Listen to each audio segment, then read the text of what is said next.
Après 2 semaines de travaux, le président du Conseil économique, social et culturel CESOC, Malan Maïrou Ligari, a procédé à la clôture de cette première session ordinaire de l'institution au titre de l'année 2022.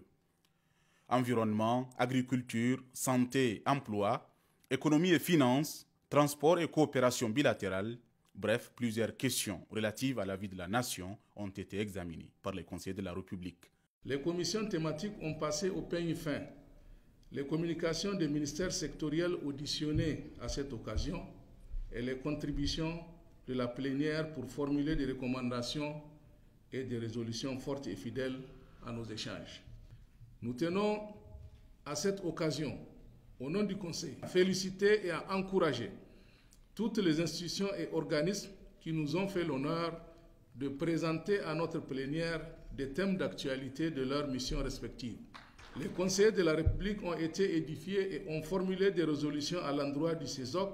et des recommandations à l'endroit du président de la République et à l'Assemblée nationale pour une amélioration du service public. Le président du CESOC a saisi cette occasion pour remercier de vive voix les honorables chefs traditionnels, les structures syndicales, la société civile, les représentants des hautes institutions de la République, pour ne citer que cela, qui n'ont pas lésiné ni sur leur temps, encore moins sur leurs idées et réflexions, pour rendre riches les débats, les auditions, les communications et les journées d'information au cours de cette première session ordinaire du CESOC.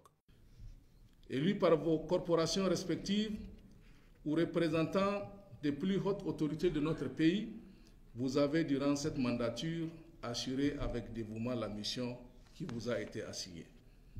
En ma qualité de conseiller depuis le début de ce mandat, puis de président de l'institution depuis bientôt 1 an, je peux témoigner de votre engagement sans faille dans le travail. Je tiens également à vous rassurer que les avis issus de votre travail resteront un apport significatif dans la dynamique de construction d'un Niger uni et prospère, un Niger de paix, de solidarité et de cohésion sociale tel que nous en rêvons tous.